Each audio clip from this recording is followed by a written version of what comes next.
Introduction to 2 Samuel.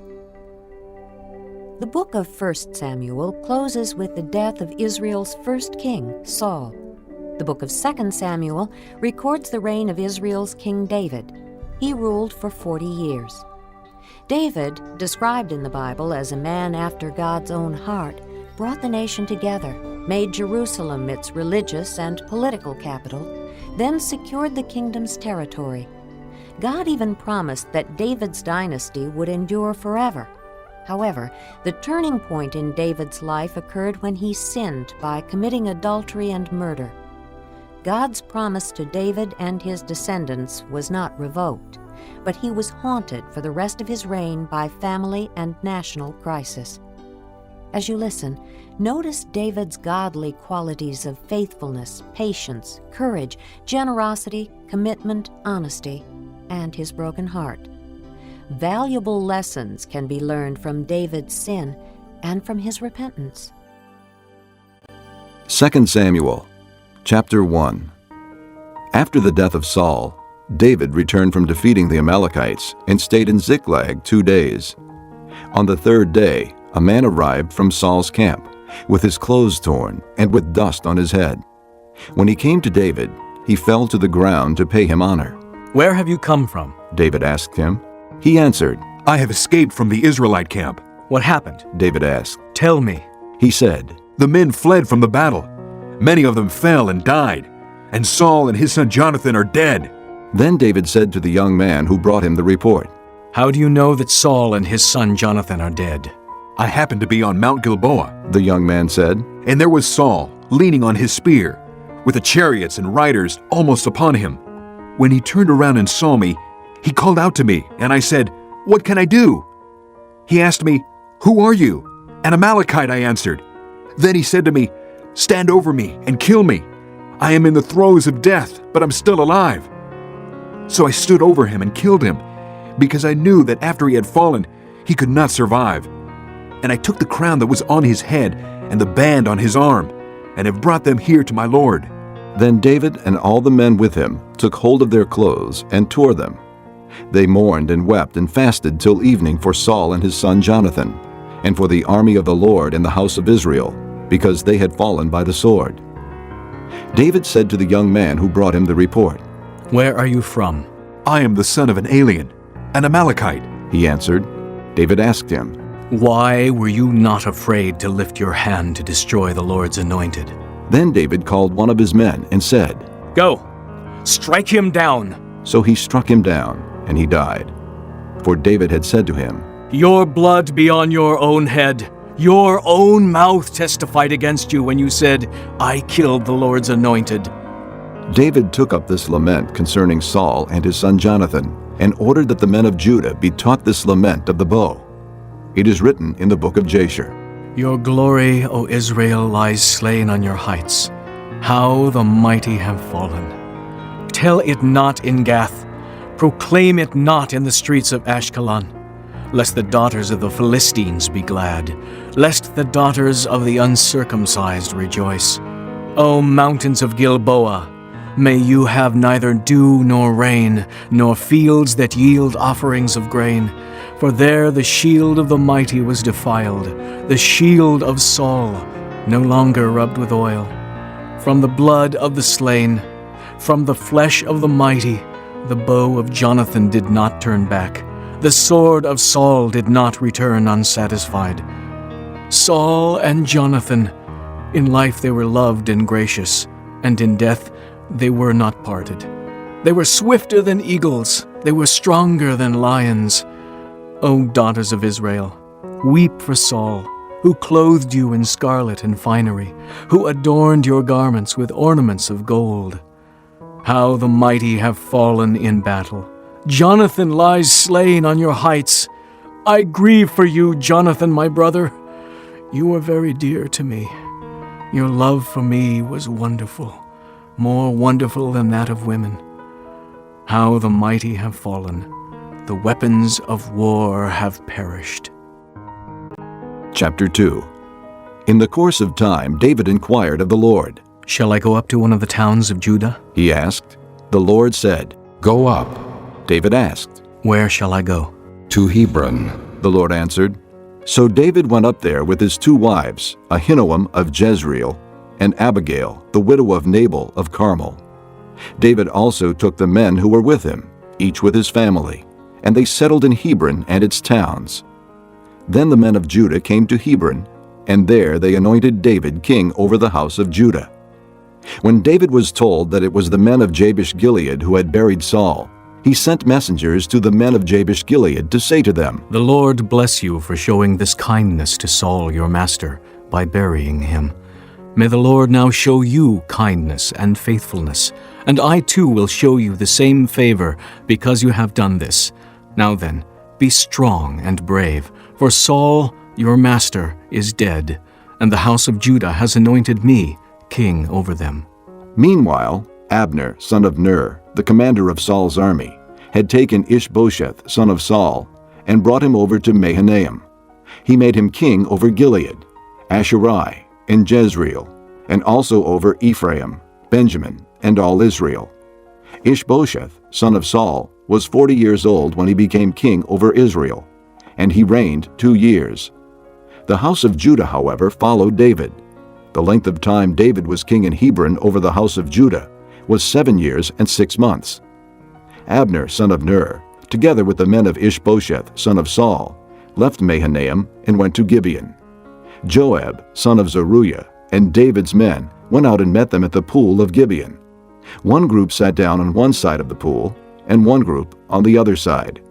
Then Abner said to Joab, "Let's have some of the young men get up and fight hand to hand in front of us." "All right, let them do it," Joab said.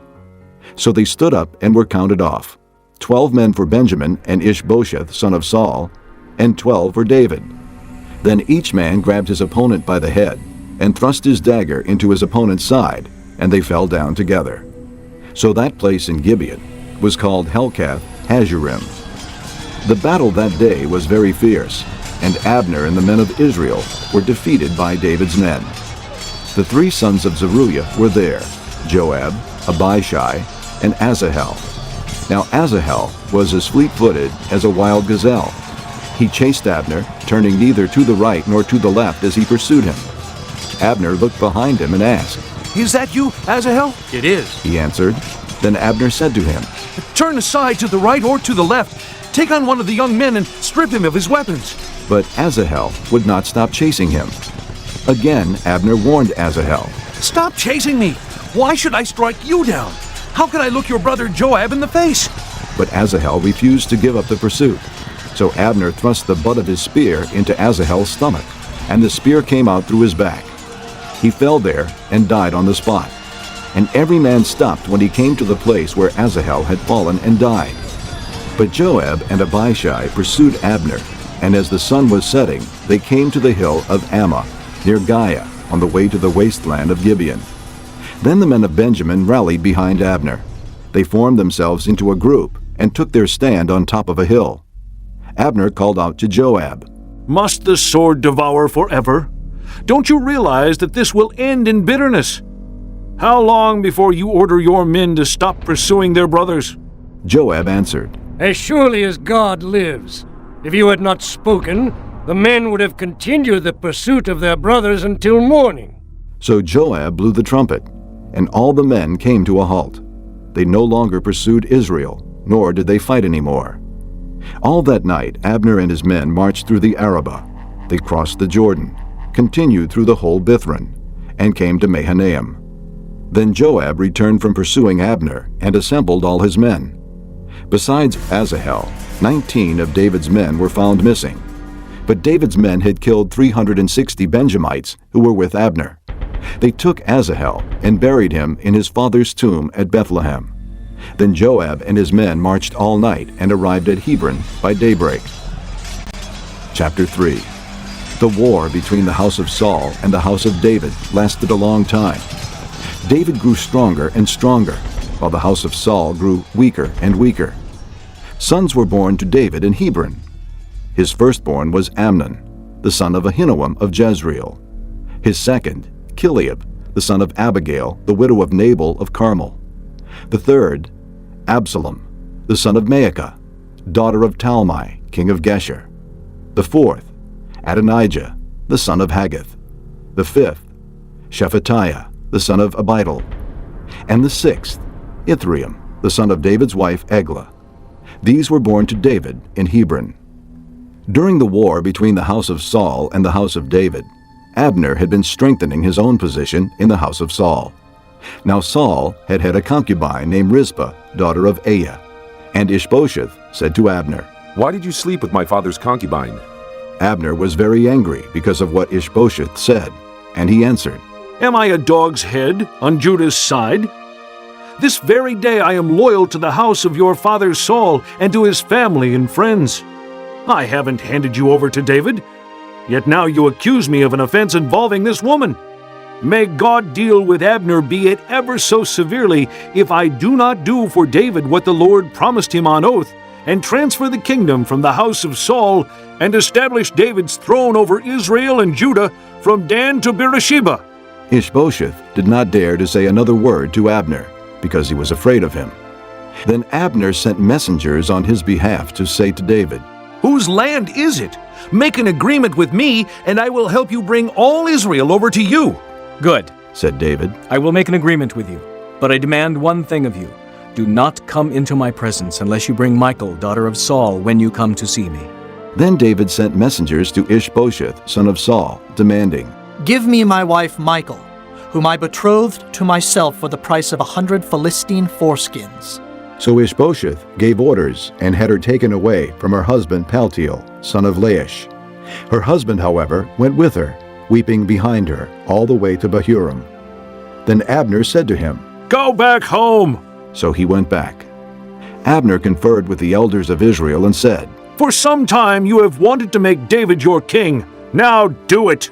For the Lord promised David, 'By my servant David I will rescue my people Israel from the hand of the Philistines, and from the hand of all their enemies.'" Abner also spoke to the Benjamites in person. Then he went to Hebron to tell David everything that Israel and the whole house of Benjamin wanted to do. When Abner, who had 20 men with him, came to David at Hebron, David prepared a feast for him and his men. Then Abner said to David, "Let me go at once and assemble all Israel for my lord the king, so that they may make a compact with you, and that you may rule over all that your heart desires." So David sent Abner away, and he went in peace. Just then David's men and Joab returned from a raid and brought with them a great deal of plunder. But Abner was no longer with David in Hebron, because David had sent him away, and he had gone in peace. When Joab and all the soldiers with him arrived, he was told that Abner, son of Ner, had come to the king, and that the king had sent him away, and that he had gone in peace.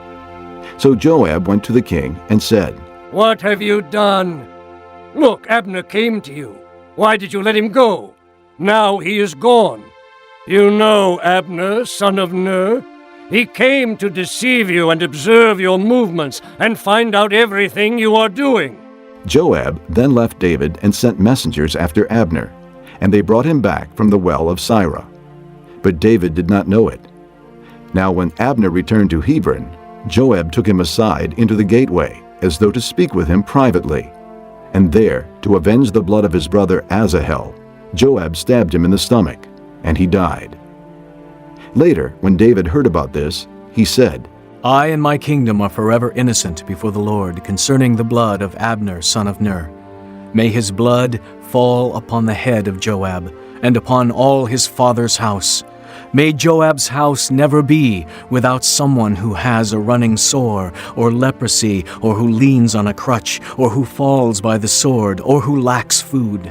Joab and his brother Abishai murdered Abner because he had killed their brother Asahel in the battle at Gibeon. Then David said to Joab and all the people with him, Tear your clothes and put on sackcloth and walk in mourning in front of Abner. King David himself walked behind the bier. They buried Abner in Hebron, and the king wept aloud at Abner's tomb. All the people wept also. The king sang this lament for Abner. Should Abner have died as the lawless die? Your hands were not bound, your feet were not fettered. You fell as one falls before wicked men. And all the people wept over him again. Then they all came and urged David to eat something while it was still day. But David took an oath, saying, May God deal with me, be it ever so severely, if I taste bread or anything else before the sun sets. All the people took note and were pleased. Indeed, everything the king did pleased them.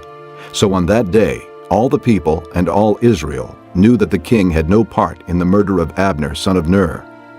Then the king said to his men, Do you not realize that a prince and a great man has fallen in Israel this day?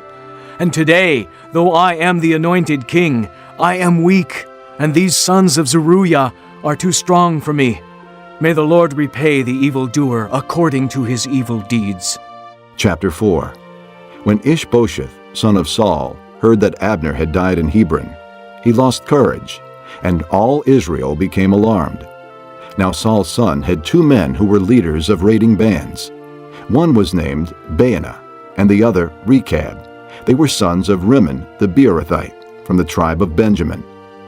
Beeroth is considered part of Benjamin, because the people of Beeroth fled to Gittaim and have lived there as aliens to this day.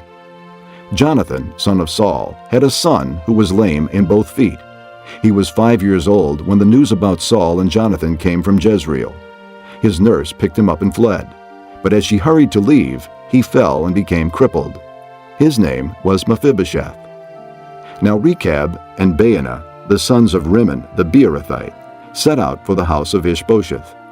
And they arrived there in the heat of the day, while he was taking his noonday rest. They went into the inner part of the house, as if to get some wheat, and they stabbed him in the stomach. Then Rechab and his brother Baanah slipped away. They had gone into the house while he was lying on the bed in his bedroom. After they stabbed and killed him, they cut off his head. Taking it with them, they traveled all night by way of the Arabah. They brought the head of Ishbosheth to David at Hebron and said to the king, Here is the head of Ishbosheth, son of Saul, your enemy, who tried to take your life. This day the Lord has avenged my lord the king against Saul and his offspring. David answered Rechab and his brother Baanah, the sons of Rimmon the Beerothite, As surely as the Lord lives, who has delivered me out of all trouble, when a man told me Saul is dead and thought he was bringing good news, I seized him and put him to death in Ziklag. That was the reward I gave him for his news. How much more, when wicked men have killed an innocent man in his own house and on his own bed, should I not now demand his blood from your hand and rid the earth of you? So David gave an order to his men, and they killed them. They cut off their hands and feet and hung the bodies by the pool in Hebron. But they took the head of Ishbosheth and buried it in Abner's tomb at Hebron. Chapter 5. All the tribes of Israel came to David at Hebron and said, We are your own flesh and blood. In the past, while Saul was king over us, you were the one who led Israel on their military campaigns. And the Lord said to you, You will shepherd my people Israel, and you will become their ruler. When all the elders of Israel had come to King David at Hebron, the king made a compact with them at Hebron before the Lord, and they anointed David king over Israel.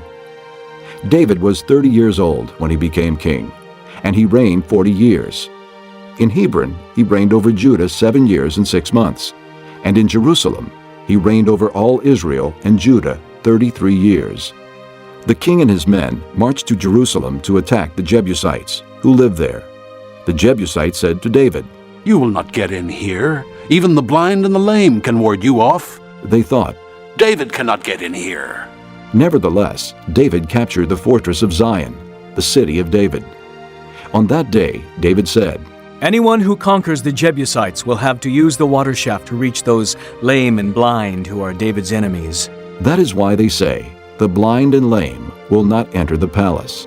David then took up residence in the fortress and called it the City of David. He built up the area around it from the supporting terraces inward, and he became more and more powerful, because the Lord God Almighty was with him. Now Hiram, king of Tyre, sent messengers to David along with cedar logs and carpenters and stonemasons, and they built a palace for David. And David knew that the Lord had established him as king over Israel, and had exalted his kingdom for the sake of his people Israel. After he left Hebron, David took more concubines and wives in Jerusalem, and more sons and daughters were born to him. These are the names of the children born to him there: Shemua, Shobab, Nathan, Solomon, Ibhar, Elishua, Nepheg, Japhiah, Elishama, Eliada, and Eliphalet. When the Philistines heard that David had been anointed king over Israel, they went up in full force to search for him. But David heard about it and went down to the stronghold. Now the Philistines had come and spread out in the valley of Rephaim. So David inquired of the Lord, Shall I go and attack the Philistines? Will you hand them over to me? The Lord answered him, Go, for I will surely hand the Philistines over to you. So David went to Baal Perazim, and there he defeated them. He said, As waters break out, the Lord has broken out against my enemies before me. So that place was called Baal Perazim. The Philistines abandoned their idols there, and David and his men carried them off. Once more the Philistines came up and spread out in the valley of Rephaim. So David inquired of the Lord, and he answered, Do not go straight up, but circle around behind them and attack them in front of the balsam trees. As soon as you hear the sound of marching in the tops of the balsam trees, move quickly, because that will mean the Lord has gone out in front of you to strike the Philistine army. So David did as the Lord commanded him, and he struck down the Philistines all the way from Gibeon to Gezer. Chapter 6. David again brought together out of Israel chosen men, 30,000 in all.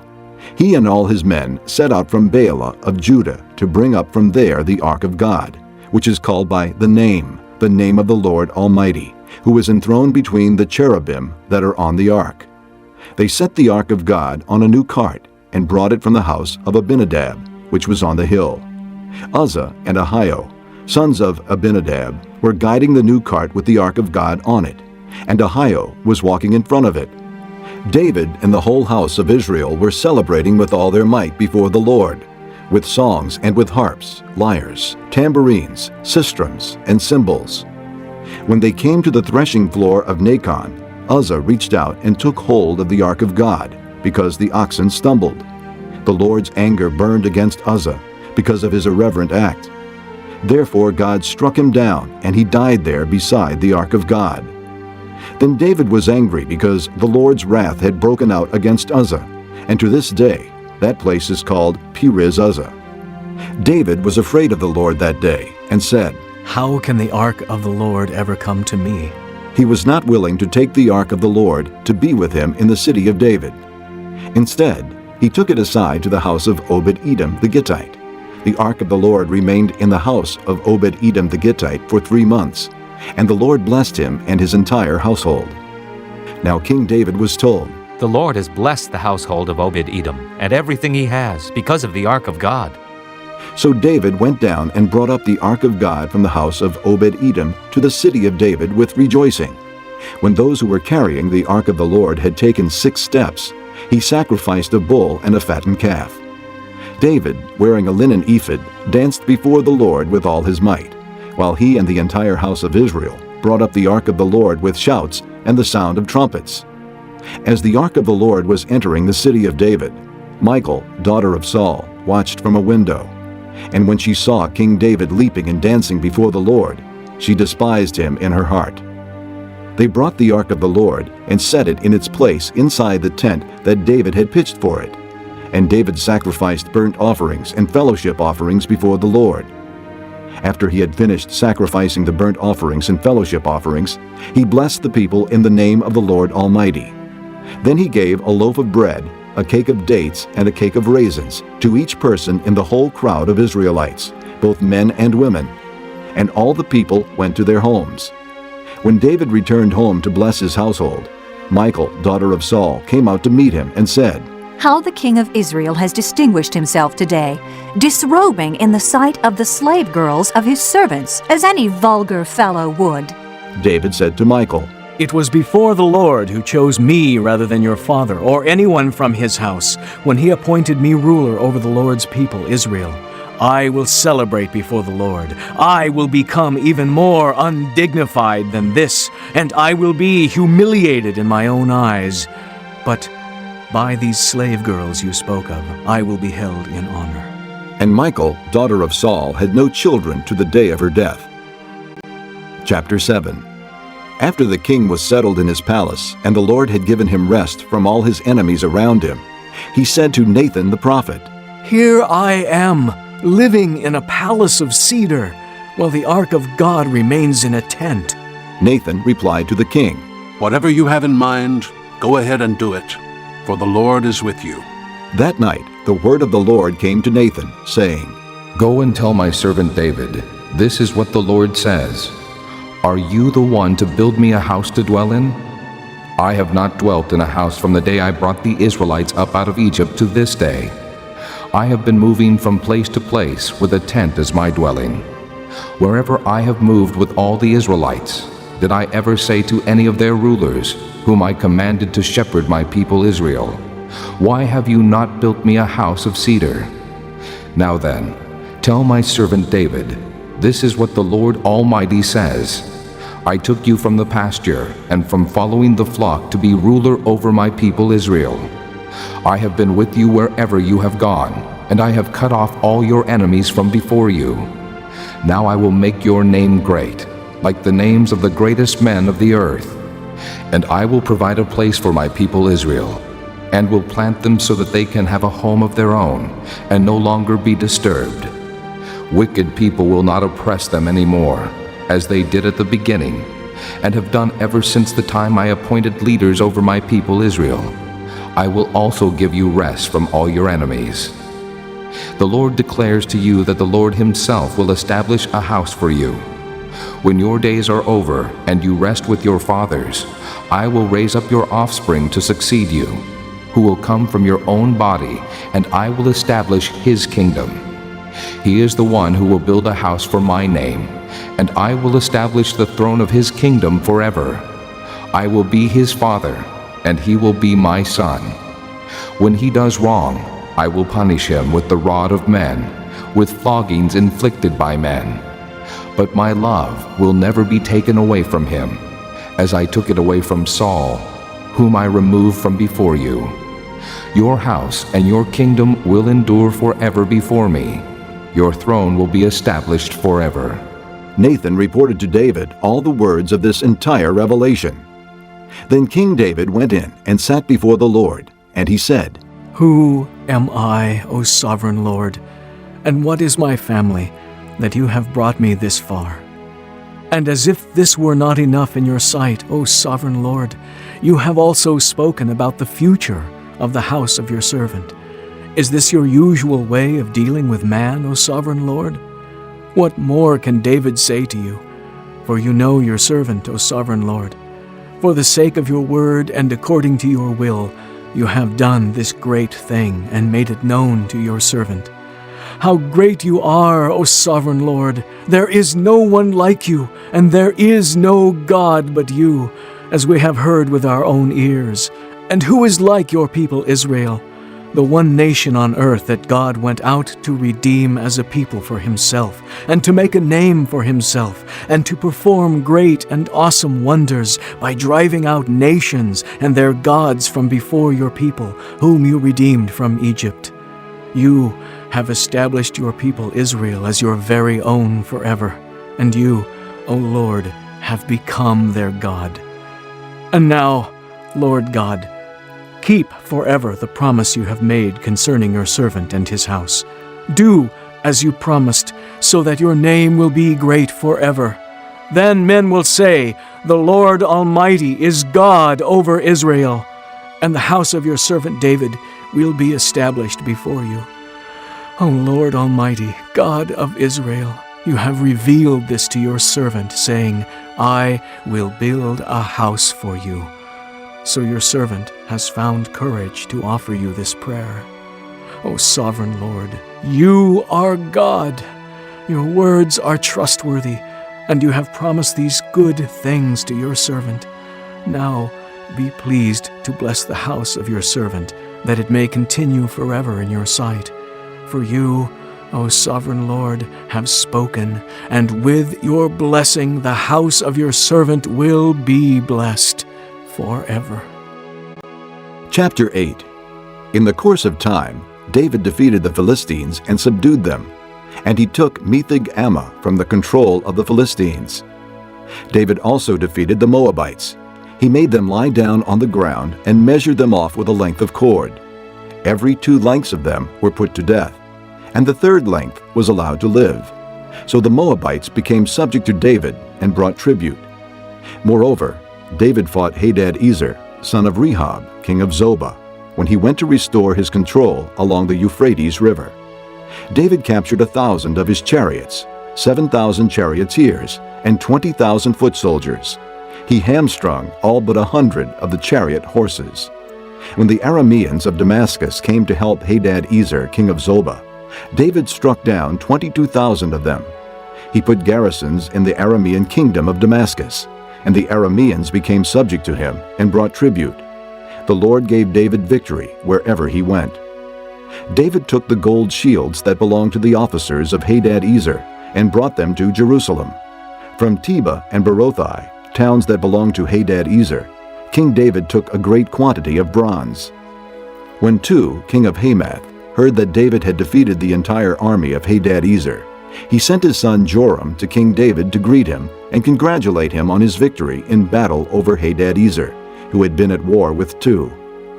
Joram brought with him articles of silver and gold and bronze. King David dedicated these articles to the Lord, as he had done with the silver and gold from all the nations he had subdued: Edom and Moab, the Ammonites and the Philistines, and Amalek. He also dedicated the plunder taken from Hadad-ezer, son of Rehob, king of Zobah. And David became famous after he returned from striking down 18,000 Edomites in the Valley of Salt. He put garrisons throughout Edom, and all the Edomites became subject to David. The Lord gave David victory wherever he went. David reigned over all Israel, doing what was just and right for all his people. Joab, son of Zeruiah, was over the army. Jehoshaphat, son of Ahilud, was recorder. Zadok, son of Ahitub, and Ahimelech, son of Abiathar, were priests. Seraiah was secretary. Benaiah, son of Jehoiada, was over the Kerethites and Pelethites. And David's sons were royal advisers. Chapter 9. David asked, Is there anyone still left of the house of Saul to whom I can show kindness for Jonathan's sake? Now there was a servant of Saul's household named Ziba. They called him to appear before David, and the king said to him, Are you Ziba? Your servant. He replied. The king asked, Is there no one still left of the house of Saul to whom I can show God's kindness? Ziba answered the king, There is still a son of Jonathan. He is crippled in both feet. Where is he? The king asked. Ziba answered, He is at the house of Machir, son of Ammiel in Lo-debar. So King David had him brought from Lo-debar, from the house of Machir, son of Ammiel. When Mephibosheth, son of Jonathan, the son of Saul, came to David, he bowed down to pay him honor. David said, Mephibosheth. Your servant, he replied. Don't be afraid, David said to him, for I will surely show you kindness for the sake of your father Jonathan. I will restore to you all the land that belonged to your grandfather Saul, and you will always eat at my table. Mephibosheth bowed down and said, What is your servant that you should notice a dead dog like me? Then the king summoned Ziba, Saul's servant, and said to him, I have given your master's grandson everything that belonged to Saul and his family. You and your sons and your servants are to farm the land for him and bring in the crops, so that your master's grandson may be provided for. And Mephibosheth, grandson of your master, will always eat at my table. Now Ziba had 15 sons and 20 servants. Then Ziba said to the king, Your servant will do whatever my lord the king commands his servant to do. So Mephibosheth ate at David's table like one of the king's sons. Mephibosheth had a young son named Micah, and all the members of Ziba's household were servants of Mephibosheth. And Mephibosheth lived in Jerusalem, because he always ate at the king's table, and he was crippled in both feet. Chapter 10. In the course of time, the king of the Ammonites died, and his son Hanun succeeded him as king. David thought, I will show kindness to Hanun, son of Nahash, just as his father showed kindness to me." So David sent a delegation to express his sympathy to Hanun concerning his father.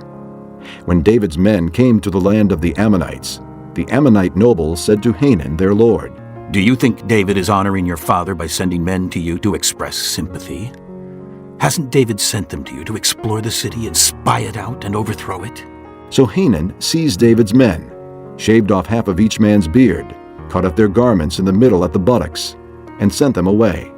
When David was told about this, he sent messengers to meet the men, for they were greatly humiliated. The king said, "Stay at Jericho till your beards have grown, and then come back." When the Ammonites realized that they had become a stench in David's nostrils, they hired 20,000 Aramean foot soldiers from Beth-rehob and Zobah, as well as the king of Maacah with 1,000 men, and also 12,000 men from Tob. On hearing this, David sent Joab out with the entire army of fighting men. The Ammonites came out and drew up in battle formation at the entrance to their city gate, while the Arameans of Zobah and Rehob and the men of Tob and Maacah were by themselves in the open country. Joab saw that there were battle lines in front of him and behind him, so he selected some of the best troops in Israel and deployed them against the Arameans. He put the rest of the men under the command of Abishai, his brother, and deployed them against the Ammonites. Joab said, "If the Arameans are too strong for me, then you are to come to my rescue. But if the Ammonites are too strong for you, then I will come to rescue you. Be strong, and let us fight bravely for our people and the cities of our God. The Lord will do what is good in his sight." Then Joab and the troops with him advanced to fight the Arameans, and they fled before him. When the Ammonites saw that the Arameans were fleeing, they fled before Abishai and went inside the city. So Joab returned from fighting the Ammonites and came to Jerusalem. After the Arameans saw that they had been routed by Israel, they regrouped. Hadadezer had Arameans brought from beyond the river. They went to Helam with Shobach, the commander of Hadadezer's army, leading them. When David was told of this, he gathered all Israel, crossed the Jordan, and went to Helam. The Arameans formed their battle lines to meet David and fought against him. But they fled before Israel, and David killed 700 of their charioteers and 40,000 of their foot soldiers. He also struck down Shobach, the commander of their army, and he died there. When all the kings who were vassals of Hadadezer saw that they had been defeated by Israel, they made peace with the Israelites and became subject to them. So the Arameans were afraid to help the Ammonites anymore. Chapter 11. In the spring, at the time when kings go off to war, David sent Joab out with the king's men and the whole Israelite army. They destroyed the Ammonites and besieged Rabbah. But David remained in Jerusalem. One evening, David got up from his bed and walked around on the roof of the palace. From the roof he saw a woman bathing. The woman was very beautiful, and David sent someone to find out about her. The man said, "Isn't this Bathsheba, the daughter of Eliam, and the wife of Uriah the Hittite?" Then David sent messengers to get her. She came to him, and he slept with her. She had purified herself from her uncleanness. Then she went back home. The woman conceived and sent word to David, saying, "I am pregnant."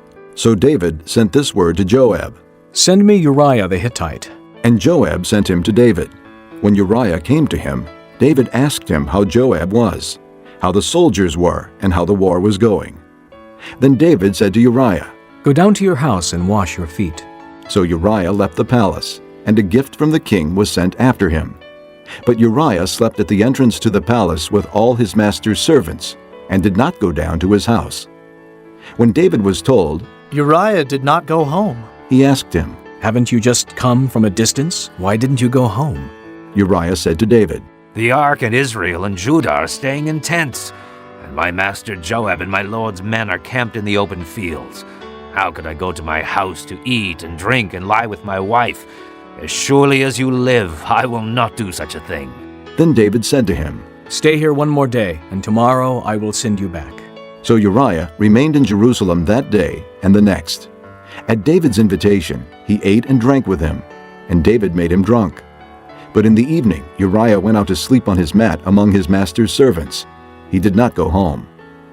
In the morning, David wrote a letter to Joab and sent it with Uriah, In it he wrote, "Put Uriah in the front line where the fighting is fiercest.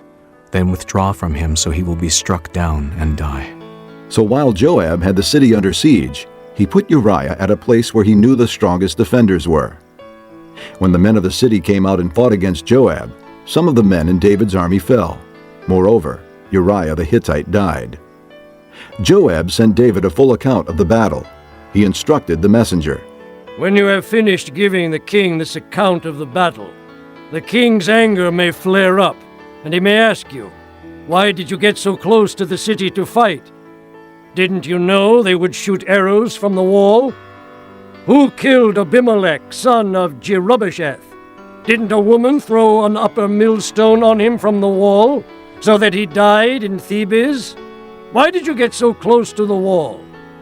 If he asks you this, then say to him, 'Also, your servant Uriah the Hittite is dead.'" The messenger set out, and when he arrived, he told David everything Joab had sent him to say. The messenger said to David, "The men overpowered us and came out against us in the open, but we drove them back to the entrance to the city gate. Then the archers shot arrows at your servants from the wall, and some of the king's men died. Moreover, your servant Uriah the Hittite is dead." David told the messenger, "Say this to Joab. Don't let this upset you. The sword devours one as well as another. Press the attack against the city and destroy it. Say this to encourage Joab." When Uriah's wife heard that her husband was dead, she mourned for him. After the time of mourning was over, David had her brought to his house, and she became his wife and bore him a son. But the thing David had done displeased the Lord. Chapter 12. The Lord sent Nathan to David. When he came to him, he said, There were 2 men in a certain town, one rich and the other poor. The rich man had a very large number of sheep and cattle, but the poor man had nothing except one little ewe lamb he had bought. He raised it, and it grew up with him and his children. It shared his food, drank from his cup, and even slept in his arms. It was like a daughter to him. Now a traveler came to the rich man, but the rich man refrained from taking one of his own sheep or cattle to prepare a meal for the traveler who had come to him. Instead, he took the ewe lamb that belonged to the poor man and prepared it for the one who had come to him. David burned with anger against the man and said to Nathan, "As surely as the Lord lives, the man who did this deserves to die. He must pay for that lamb 4 times over, because he did such a thing and had no pity." Then Nathan said to David, You are the man. This is what the Lord, the God of Israel, says. I anointed you king over Israel, and I delivered you from the hand of Saul. I gave your master's house to you, and your master's wives into your arms. I gave you the house of Israel and Judah. And if all this had been too little, I would have given you even more. Why did you despise the word of the Lord by doing what is evil in his eyes? You struck down Uriah the Hittite with the sword and took his wife to be your own. You killed him with the sword of the Ammonites. Now, therefore, the sword will never depart from your house, because you despised me and took the wife of Uriah the Hittite to be your own. This is what the Lord says. Out of your own household I am going to bring calamity upon you. Before your very eyes I will take your wives and give them to one who is close to you, and he will lie with your wives in broad daylight. You did it in secret, but I will do this thing in broad daylight before all Israel. Then David said to Nathan, "I have sinned against the Lord." Nathan replied, The Lord has taken away your sin. You are not going to die. But because by doing this you have made the enemies of the Lord show utter contempt, the son born to you will die. After Nathan had gone home, the Lord struck the child that Uriah's wife had borne to David, and he became ill. David pleaded with God for the child. He fasted and went into his house and spent the nights lying on the ground. The elders of his household stood beside him to get him up from the ground, but he refused, and he would not eat any food with them. On the 7th day, the child died. David's servants were afraid to tell him that the child was dead, for they thought, While the child was still living, we spoke to David, but he would not listen to us. How can we tell him the child is dead? He may do something desperate. David noticed that his servants were whispering among themselves, and he realized the child was dead. Is the child dead? He asked. Yes, They replied. he is dead. Then David got up from the ground. After he had washed, put on lotions, and changed his clothes, he went into the house of the Lord and worshipped. Then he went to his own house, and at his request they served him food, and he ate. His servants asked him, Why are you acting this way? While the child was alive, you fasted and wept. But now that the child is dead, you get up and eat. He answered, While the child was still alive, I fasted and wept. I thought, who knows, the Lord may be gracious to me and let the child live. But now that he is dead, why should I fast? Can I bring him back again? I will go to him, but he will not return to me. Then David comforted his wife Bathsheba, and he went to her and lay with her. She gave birth to a son, and they named him Solomon. The Lord loved him, and because the Lord loved him, he sent word through Nathan the prophet to name him Jedediah. Meanwhile, Joab fought against Rabbah of the Ammonites and captured the royal citadel. Joab then sent messengers to David, saying, I have fought against Rabbah and taken its water supply. Now muster the rest of the troops and besiege the city and capture it. Otherwise I will take the city, and it will be named after me. So David mustered the entire army and went to Rabbah and attacked and captured it. He took the crown from the head of their king. Its weight was a talent of gold, and it was set with precious stones, and it was placed on David's head. He took a great quantity of plunder from the city and brought out the people who were there, consigning them to labor with saws and with iron picks and axes, and he made them work at brickmaking. He did this to all the Ammonite towns. Then David and his entire army returned to Jerusalem. Chapter 13. In the course of time, Amnon, son of David, fell in love with Tamar, the beautiful sister of Absalom, son of David. Amnon became frustrated to the point of illness on account of his sister Tamar, for she was a virgin, and it seemed impossible for him to do anything to her. Now Amnon had a friend named Jonadab, son of Shimeah, David's brother. Jonadab was a very shrewd man. He asked Amnon, Why do you, the king's son, look so haggard morning after morning? Won't you tell me? Amnon said to him, I'm in love with Tamar, my brother Absalom's sister. Go to bed and pretend to be ill. Jonadab said. When your father comes to see you, say to him, I would like my sister Tamar to come and give me something to eat. Let her prepare the food in my sight, so I may watch her and then eat it from her hand. So Amnon lay down and pretended to be ill. When the king came to see him, Amnon said to him, I would like my sister Tamar to come and make some special bread in my sight, so I may eat from her hand. David sent word to Tamar at the palace. Go to the house of your brother Amnon and prepare some food for him. So Tamar went to the house of her brother Amnon, who was lying down. She took some dough, kneaded it, made the bread in his sight, and baked it. Then she took the pan and served him the bread, but he refused to eat. Send everyone out of here, Amnon said. So everyone left him. Then Amnon said to Tamar, Bring the food here into my bedroom so I may eat from your hand. And Tamar took the bread she had prepared and brought it to her brother Amnon in his bedroom. But when she took it to him to eat, he grabbed her and said, Come to bed with me, my sister. Don't, my brother. She said to him, Don't force me. Such a thing should not be done in Israel. Don't do this wicked thing. What about me? Where could I get rid of my disgrace? And what about you? You would be like one of the wicked fools in Israel. Please speak to the king. He will not keep me from being married to you. But he refused to listen to her, and since he was stronger than she, he raped her. Then Amnon hated her with intense hatred. In fact, he hated her more than he had loved her. Amnon said to her, Get up and get out. No. She said to him, Sending me away would be a greater wrong than what you have already done to me. But he refused to listen to her.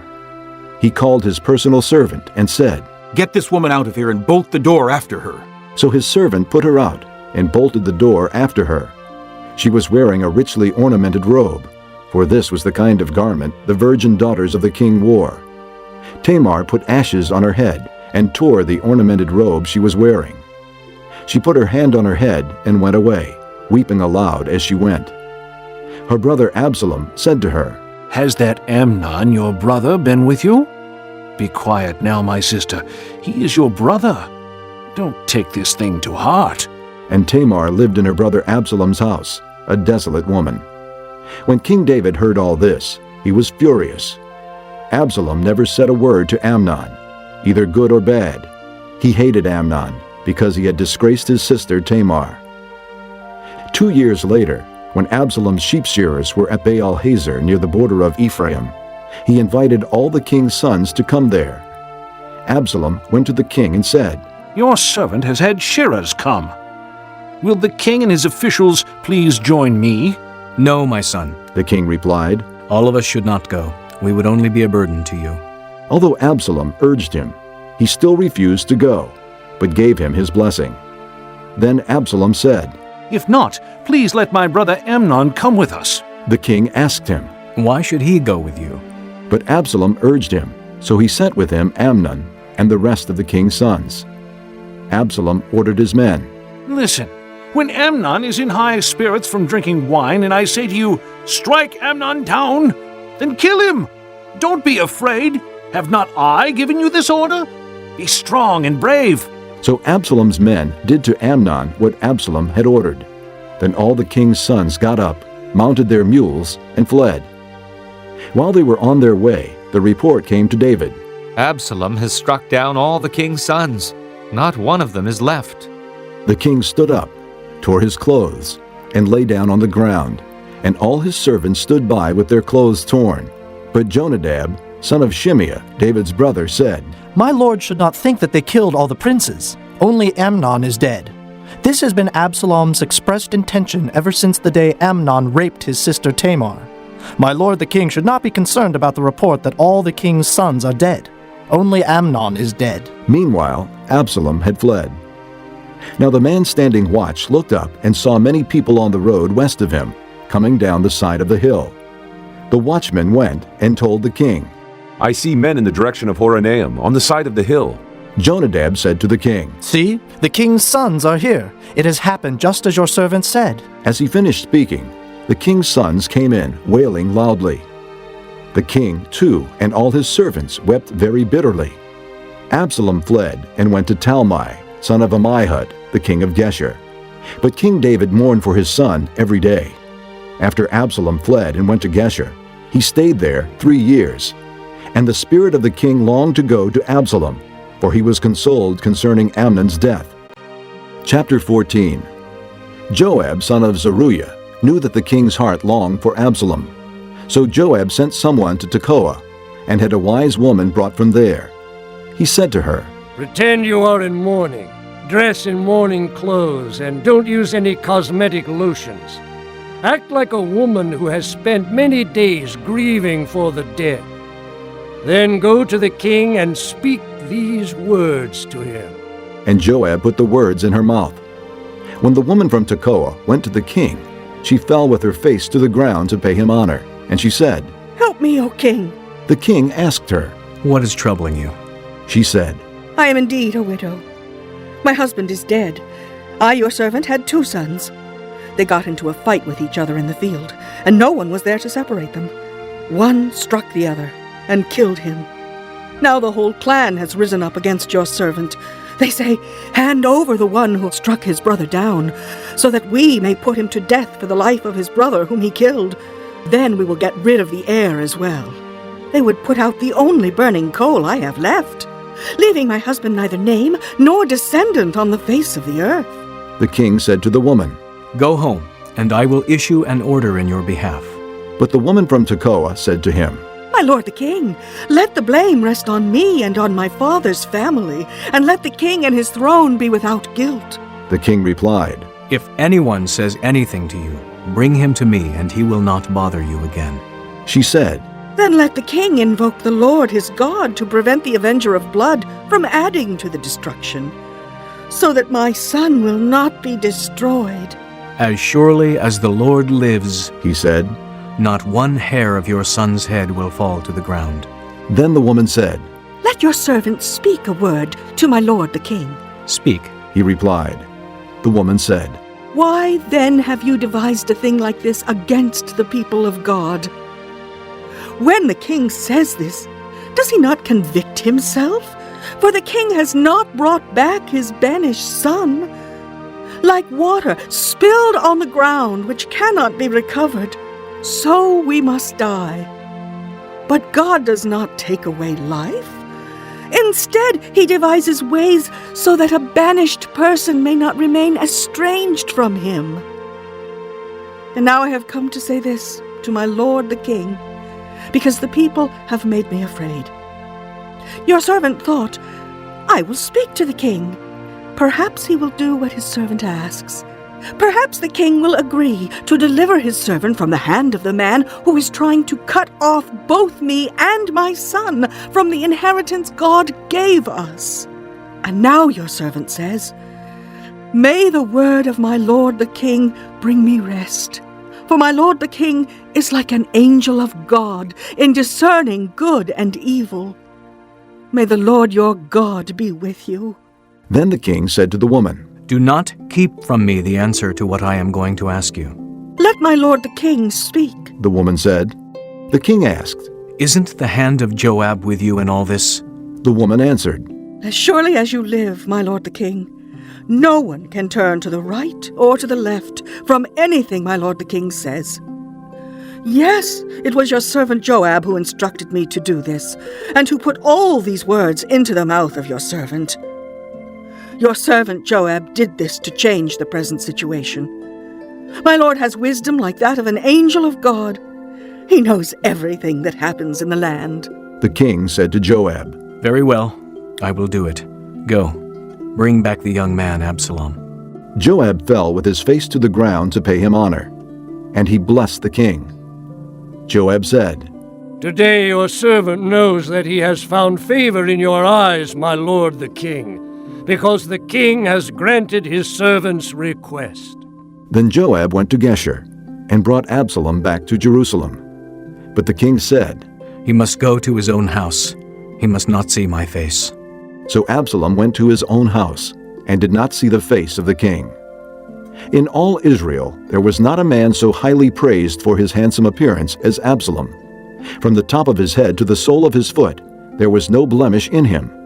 Whenever he cut the hair of his head, he used to cut his hair from time to time when it became too heavy for him, he would weigh it, and its weight was 200 shekels by the royal standard. 3 sons and a daughter were born to Absalom. The daughter's name was Tamar, and she became a beautiful woman. Absalom lived 2 years in Jerusalem without seeing the king's face. Then Absalom sent for Joab in order to send him to the king, but Joab refused to come to him. So he sent a second time, but he refused to come. Then he said to his servants, Look, Joab's field is next to mine, and he has barley there. Go and set it on fire. So Absalom's servants set the field on fire. Then Joab did go to Absalom's house, and he said to him, Why have your servants set my field on fire? Absalom said to Joab, Look, I sent word to you and said, Come here so I can send you to the king to ask, Why have I come from Geshur? It would be better for me if I were still there. Now then, I want to see the king's face, and if I am guilty of anything, let him put me to death. So Joab went to the king and told him this.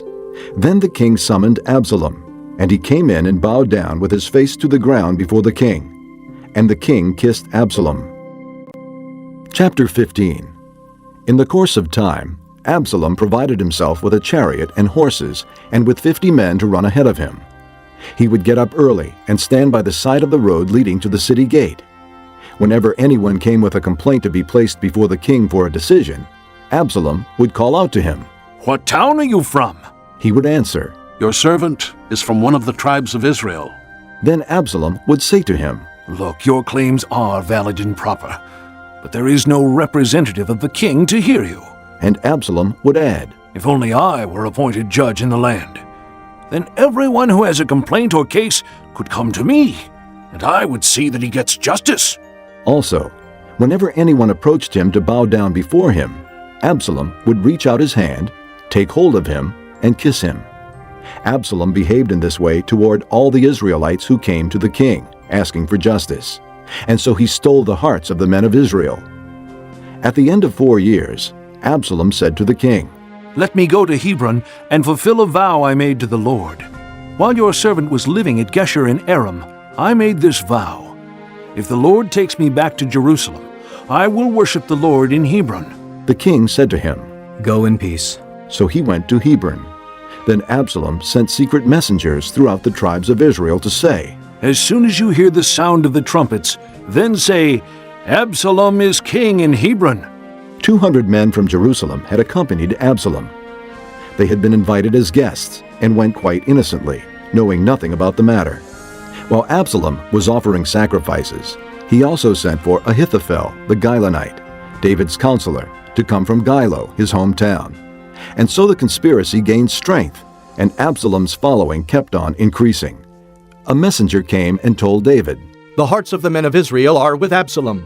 Then David said to all his officials who were with him in Jerusalem, "Come, we must flee, or none of us will escape from Absalom. We must leave immediately, or he will move quickly to overtake us and bring ruin upon us and put the city to the sword." The king's officials answered him, "Your servants are ready to do whatever our lord the king chooses." The king set out, with his entire household following him. But he left 10 concubines to take care of the palace. So the king set out, with all the people following him, and they halted at a place some distance away. All his men marched past him, along with all the Kerethites and Pelethites, and all the 600 Gittites who had accompanied him from Gath marched before the king. The king said to Ittai the Gittite, "Why should you come along with us? Go back and stay with King Absalom. You are a foreigner and exile from your homeland. You came only yesterday, and today shall I make you wander about with us when I do not know where I am going? Go back and take your countrymen. May kindness and faithfulness be with you." But Ittai replied to the king, "As surely as the Lord lives, and as my lord the king lives, wherever my lord the king may be, whether it means life or death, there will your servant be." David said to Ittai, "Go ahead, march on." So Ittai the Gittite marched on with all his men and the families that were with him. The whole countryside wept aloud as all the people passed by. The king also crossed the Kidron Valley, and all the people moved on toward the desert. Zadok was there too, and all the Levites who were with him were carrying the Ark of the Covenant of God. They set down the Ark of God, and Abiathar offered sacrifices until all the people had finished leaving the city. Then the king said to Zadok, "Take the ark of God back into the city. If I find favor in the Lord's eyes, he will bring me back and let me see it and his dwelling place again. But if he says, 'I am not pleased with you,' then I am ready. Let him do to me whatever seems good to him." The king also said to Zadok the priest, "Aren't you a seer? Go back to the city in peace with your son Ahimaaz and Jonathan, son of Abiathar. You and Abiathar take your 2 sons with you. I will wait at the fords in the desert until word comes from you to inform me." So Zadok and Abiathar took the Ark of God back to Jerusalem and stayed there. But David continued up the Mount of Olives, weeping as he went. His head was covered, and he was barefoot. All the people with him covered their heads too, and were weeping as they went up. Now David had been told, "Ahithophel is among the conspirators with Absalom." So David prayed, "O Lord, turn Ahithophel's counsel into foolishness." When David arrived at the summit, where people used to worship God, Hushai the Archite was there to meet him, his robe torn and dust on his head. David said to him, "If you go with me, you will be a burden to me. But if you return to the city and say to Absalom, 'I will be your servant, O king.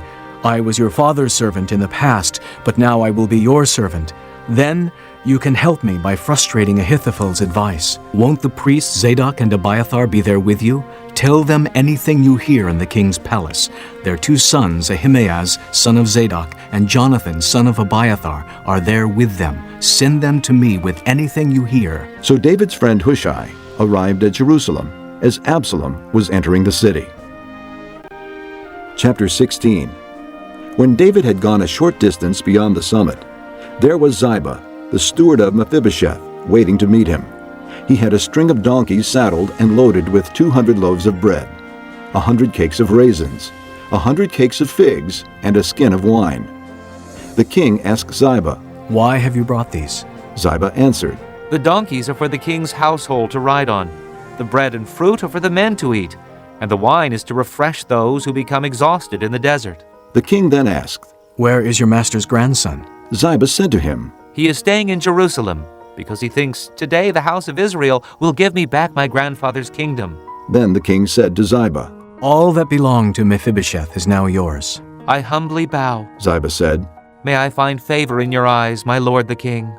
As King David approached Bahurim, a man from the same clan as Saul's family came out from there. His name was Shimei, son of Gera, and he cursed as he came out.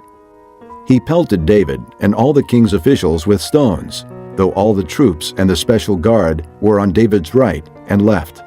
As he cursed, Shimei said, "Get out! Get out, you man of blood, you scoundrel! The Lord has repaid you for all the blood you shed in the household of Saul, in whose place you have reigned. The Lord has handed the kingdom over to your son Absalom. You have come to ruin because you are a man of blood." Then Abishai, son of Zeruiah, said to the king, "Why should this dead dog curse my lord the king? Let me go over and cut off his head." But the king said, "What do you and I have in common, you sons of Zeruiah? If he is cursing because the Lord said to him, 'Curse David,' who can ask, 'Why do you do this?'" David then said to Abishai and all his officials, "My son, who is of my own flesh, is trying to take my life. How much more then this Benjamite? Leave him alone. Let him curse, for the Lord has told him to. It may be that the Lord will see my distress and repay me with good for the cursing I am receiving today." So David and his men continued along the road while Shimei was going along the hillside opposite him, cursing as he went, and throwing stones at him and showering him with dirt. The king and all the people with him arrived at their destination exhausted, and there he refreshed himself. Meanwhile, Absalom and all the men of Israel came to Jerusalem, and Ahithophel was with him. Then Hushai the Archite, David's friend, went to Absalom and said to him, "Long live the king! Long live the king!" Absalom asked Hushai, "Is this the love you show your friend? Why didn't you go with your friend?" Hushai said to Absalom, "No.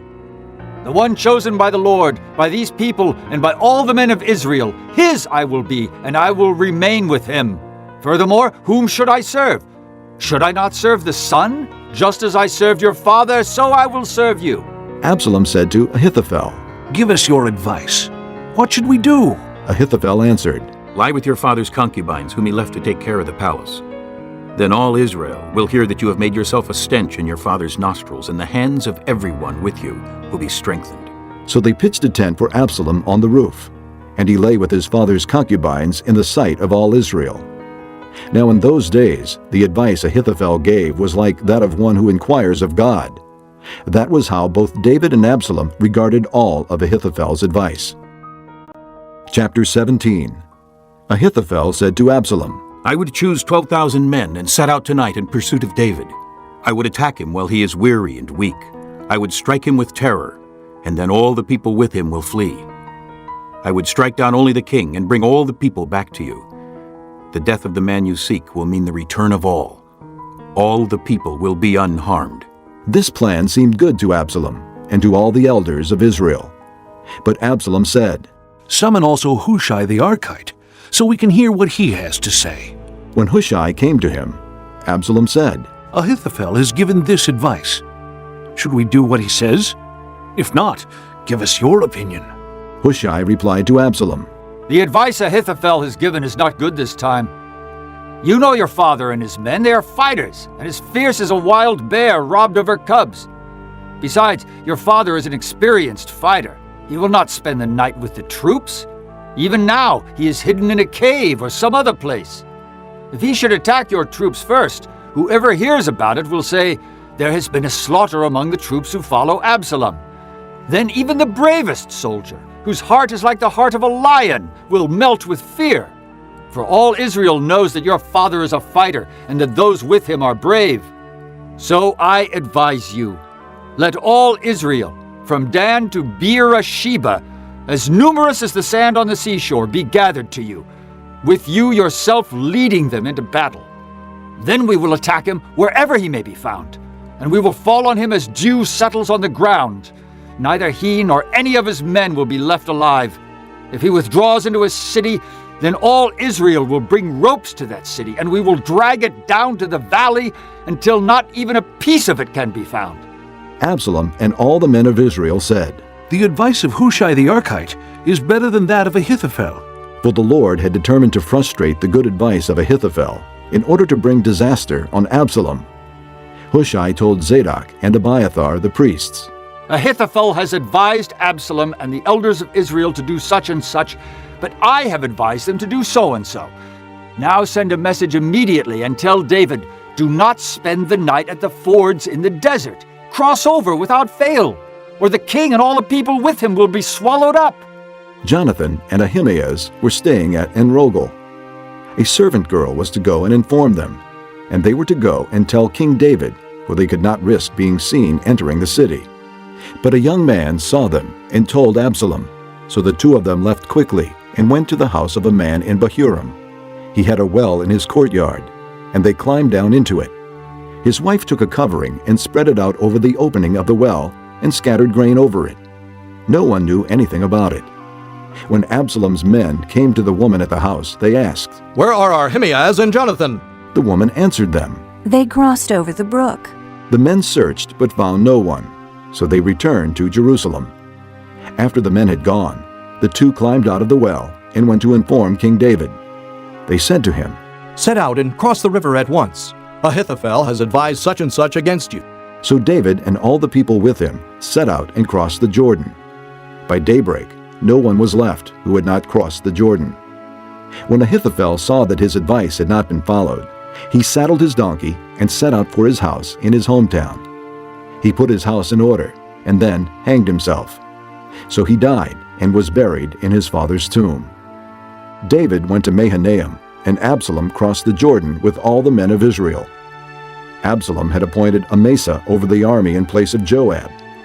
Amasa was the son of a man named Jether, an Israelite who had married Abigail, the daughter of Nahash, and sister of Zeruiah, the mother of Joab. The Israelites and Absalom camped in the land of Gilead. When David came to Mahanaim, Shobai, son of Nahash, from Rabbah of the Ammonites, and Machir, son of Amiel, from Lo-debar, and Barzillai the Gileadite from Rogelim, brought bedding and bowls and articles of pottery.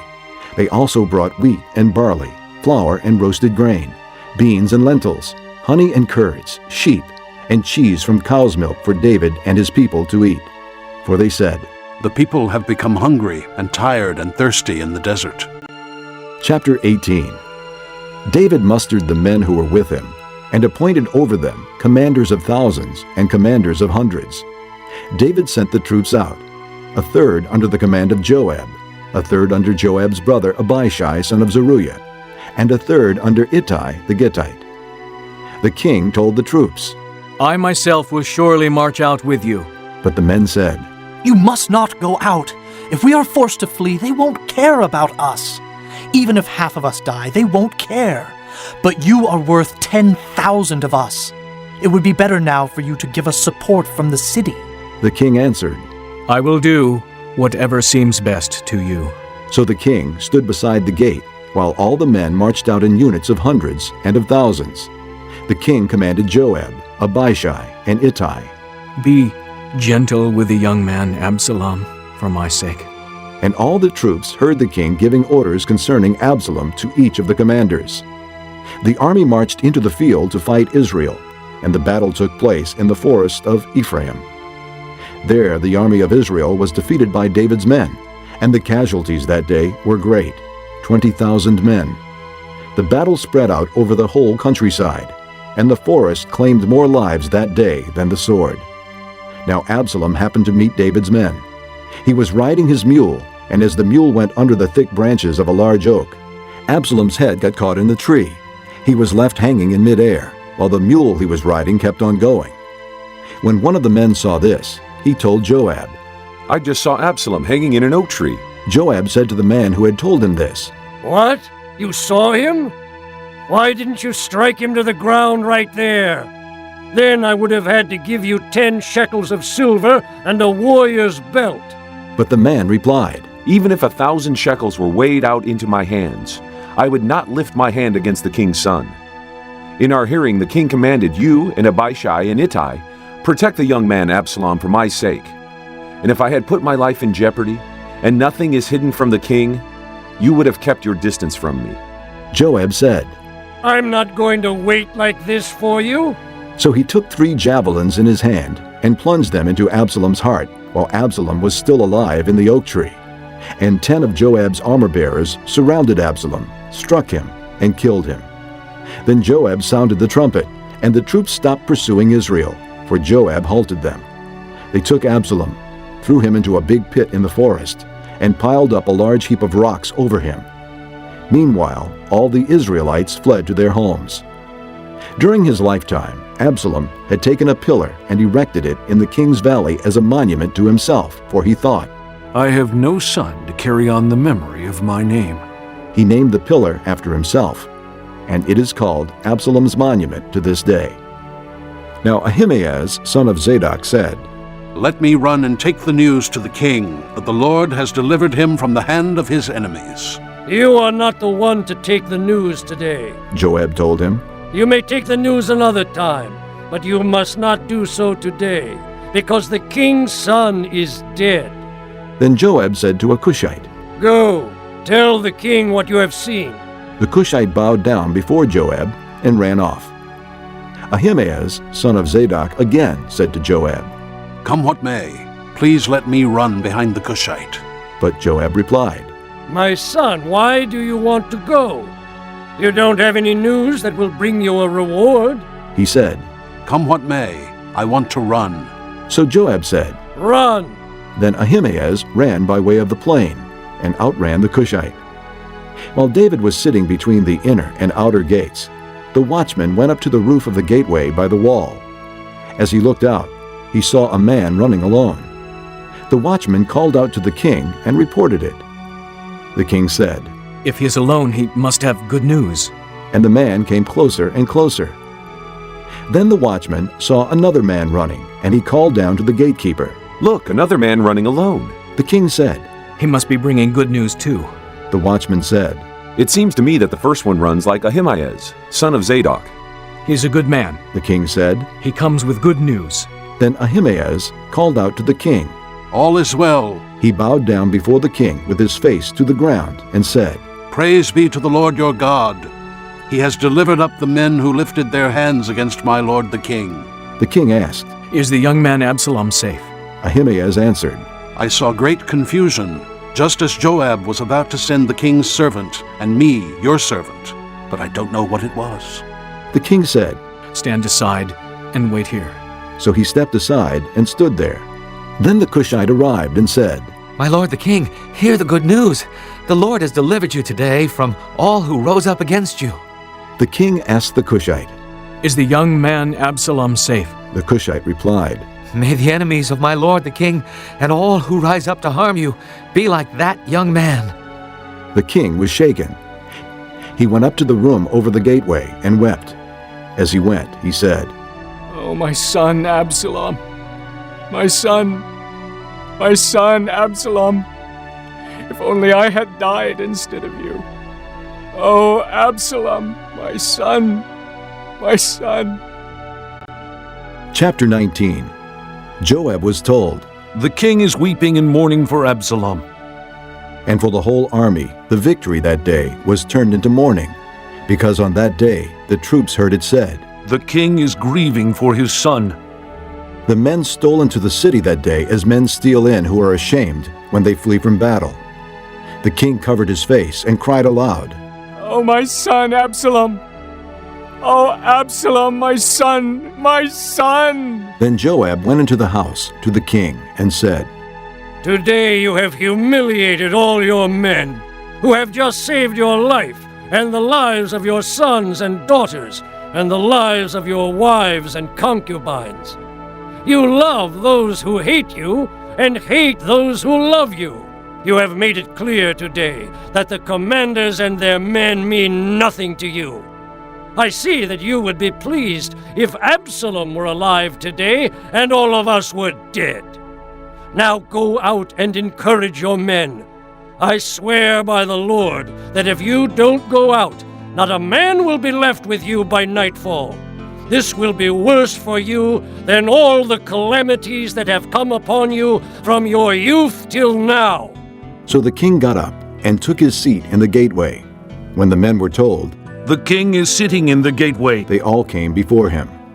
Meanwhile, the Israelites had fled to their homes. Throughout the tribes of Israel, the people were all arguing with each other, saying, "The king delivered us from the hand of our enemies. He is the one who rescued us from the hand of the Philistines. But now he has fled the country because of Absalom, and Absalom, whom we anointed to rule over us, has died in battle. So why do you say nothing about bringing the king back?" King David sent this message to Zadok and Abiathar, the priests. Ask the elders of Judah, why should you be the last to bring the king back to his palace, since what is being said throughout Israel has reached the king at his quarters? You are my brothers, my own flesh and blood, so why should you be the last to bring back the king? And say to Amasa, are you not my own flesh and blood? May God deal with me, be it ever so severely, if from now on you are not the commander of my army in place of Joab. He won over the hearts of all the men of Judah, as though they were one man. They sent word to the king, "Return, you and all your men." Then the king returned and went as far as the Jordan. Now the men of Judah had come to Gilgal to go out and meet the king and bring him across the Jordan. Shimei, son of Gera, the Benjamite from Bahurim, hurried down with the men of Judah to meet King David. With him were 1,000 Benjamites, along with Ziba, the steward of Saul's household, and his 15 sons and 20 servants. They rushed to the Jordan where the king was. They crossed at the ford to take the king's household over, and to do whatever he wished. When Shimei, son of Gera, crossed the Jordan, he fell prostrate before the king and said to him, "May my lord not hold me guilty. Do not remember how your servant did wrong on the day my lord the king left Jerusalem. May the king put it out of his mind. For I, your servant, know that I have sinned. But today I have come here as the first of the whole house of Joseph to come down and meet my lord the king." Then Abishai, son of Zeruiah, said, "Shouldn't Shimei be put to death for this? He cursed the Lord's anointed." David replied, What do you and I have in common, you sons of Zeruiah? This day you have become my adversaries.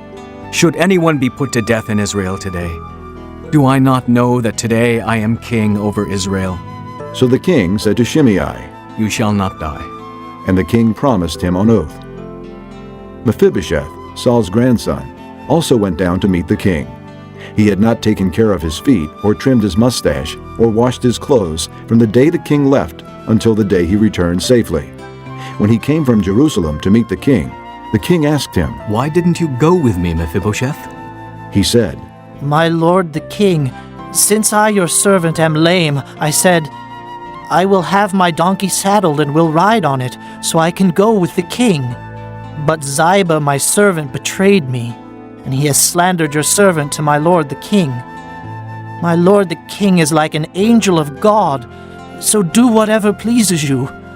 All my grandfather's descendants deserved nothing but death from my lord the king.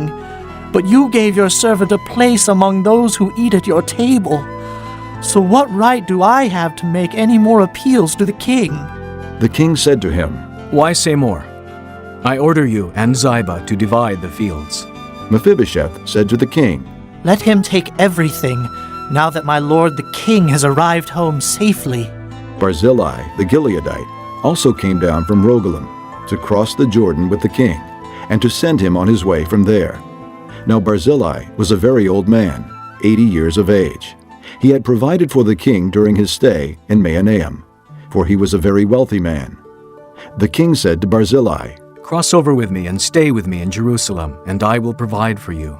But Barzillai answered the king, How many more years will I live, that I should go up to Jerusalem with the king? I am now 80 years old. Can I tell the difference between what is good and what is not? Can your servant taste what he eats and drinks? Can I still hear the voices of men and women singers?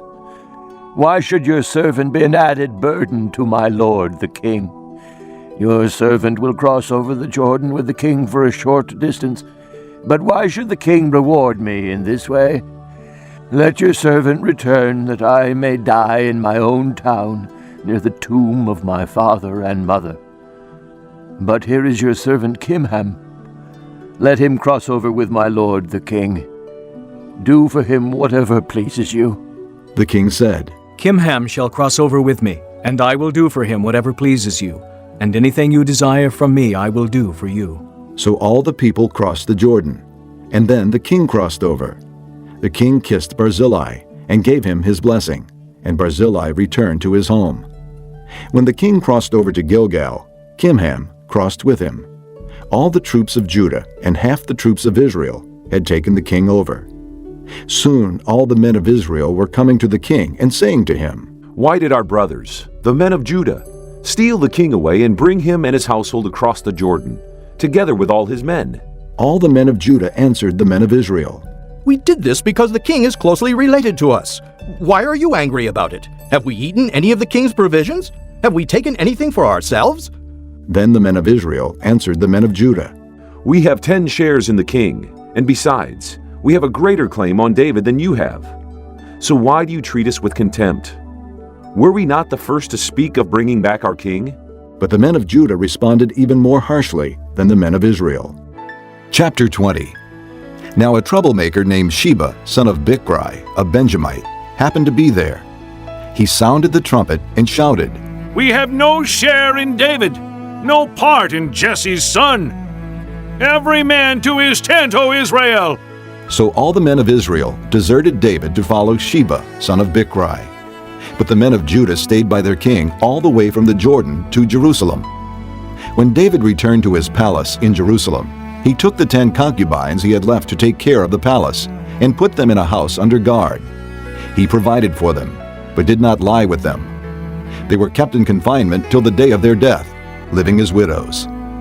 Then the king said to Amasa, Summon the men of Judah to come to me within 3 days and be here yourself. But when Amasa went to summon Judah, he took longer than the time the king had set for him.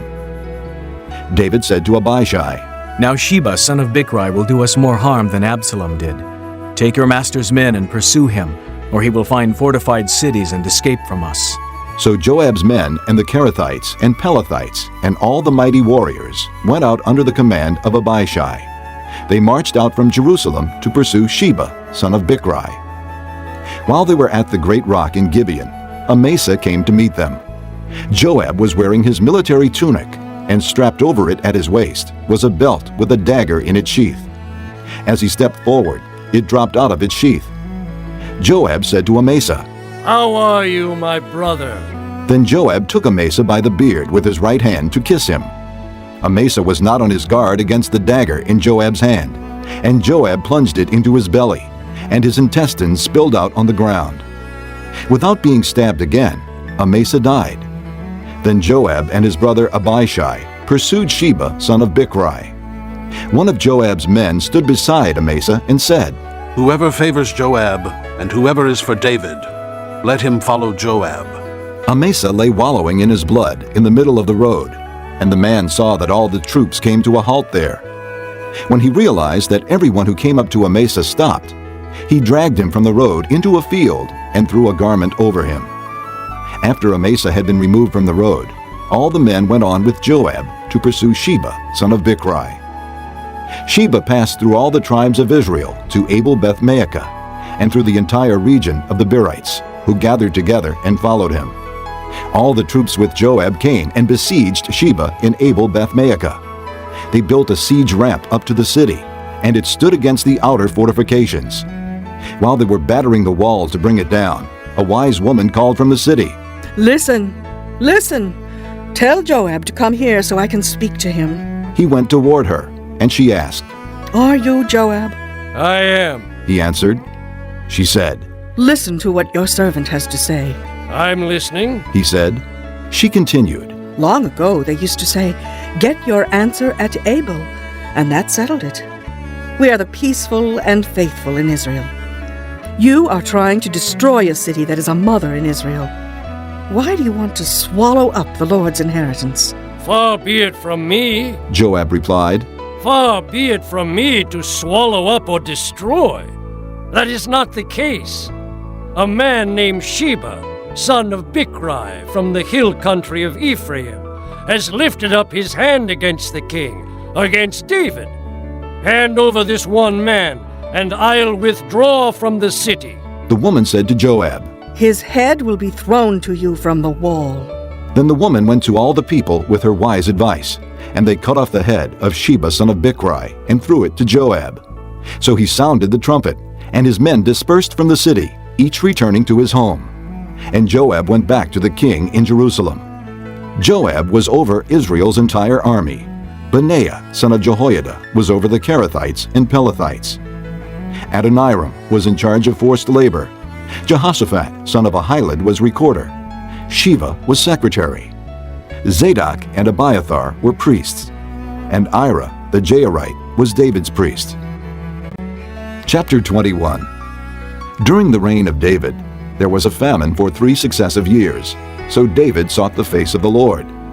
The Lord said, It is on account of Saul and his blood-stained house. It is because he put the Gibeonites to death. The king summoned the Gibeonites and spoke to them. Now the Gibeonites were not a part of Israel, but were survivors of the Amorites.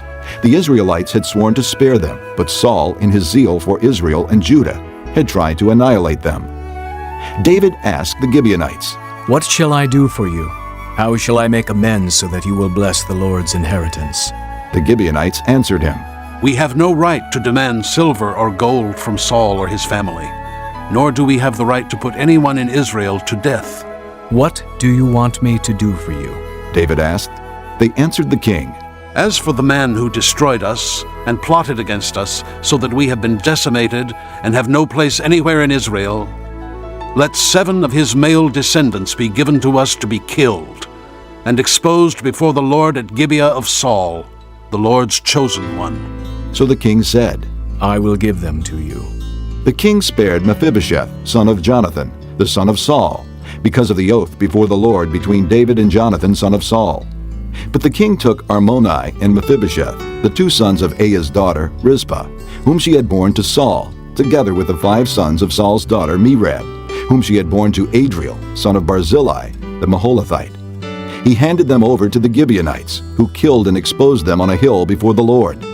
All 7 of them fell together. They were put to death during the first days of the harvest, just as the barley harvest was beginning. Rizpah, daughter of Aiah, took sackcloth and spread it out for herself on a rock. From the beginning of the harvest till the rain poured down from the heavens on the bodies, she did not let the birds of the air touch them by day, or the wild animals by night. When David was told what Aiah's daughter Rizpah, Saul's concubine, had done, he went and took the bones of Saul and his son Jonathan from the citizens of Jabesh-Gilead. They had taken them secretly from the public square at Beth-shan, where the Philistines had hung them after they struck Saul down on Gilboa. David brought the bones of Saul and his son Jonathan from there, and the bones of those who had been killed and exposed were gathered up. They buried the bones of Saul and his son Jonathan in the tomb of Saul's father Kish at Zelah in Benjamin, and did everything the king commanded. After that, God answered prayer in behalf of the land. Once again, there was a battle between the Philistines and Israel. David went down with his men to fight against the Philistines, and he became exhausted.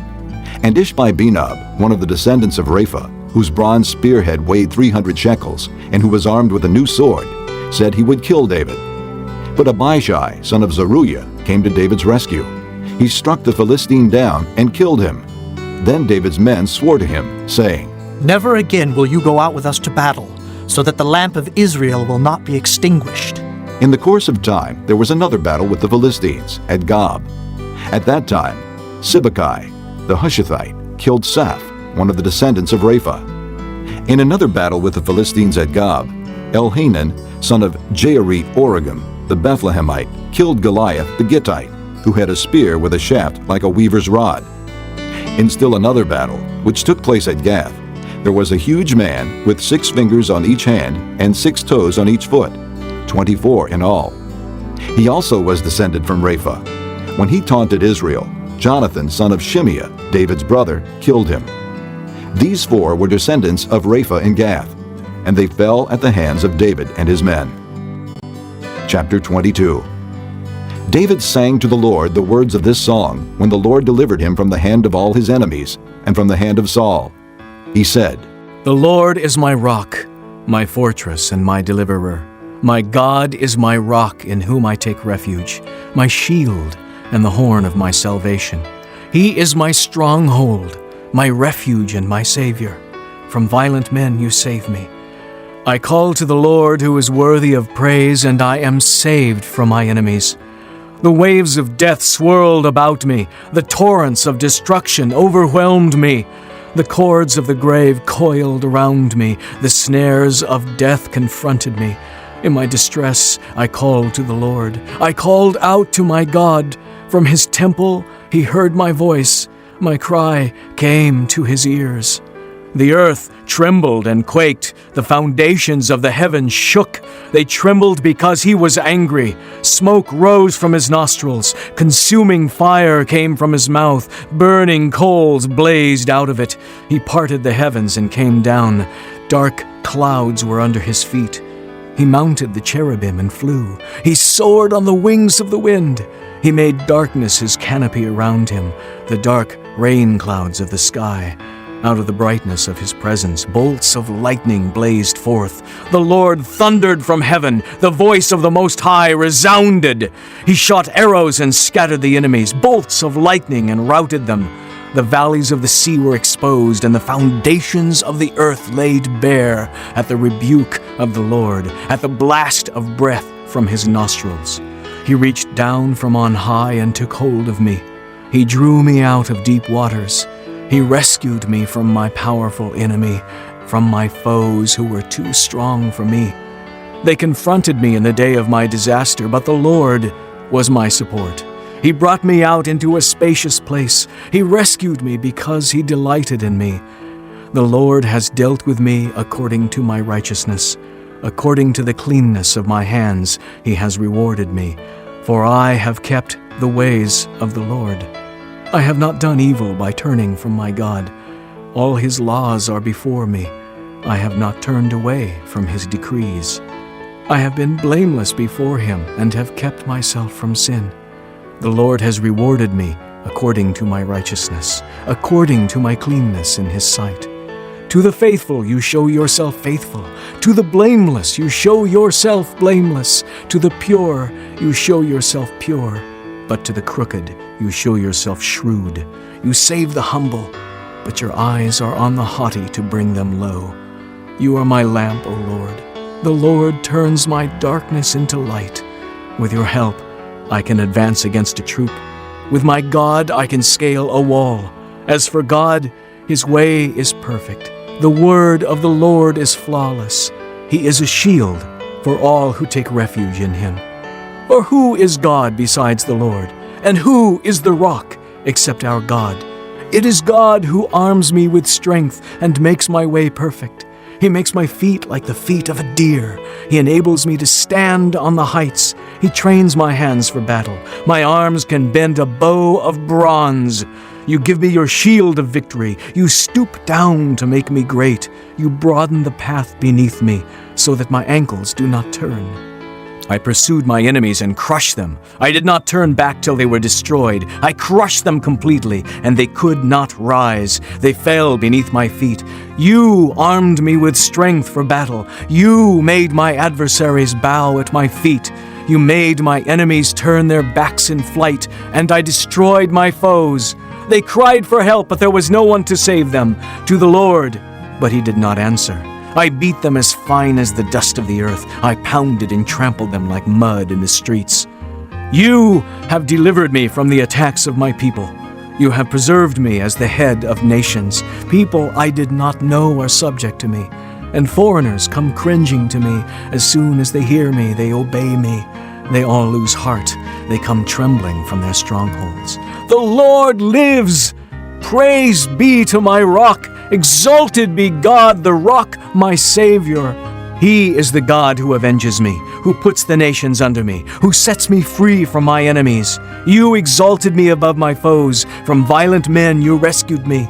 Therefore, I will praise you, O Lord, among the nations. I will sing praises to your name. He gives his king great victories. He shows unfailing kindness to his anointed, to David and his descendants forever. Chapter 23. These are the last words of David.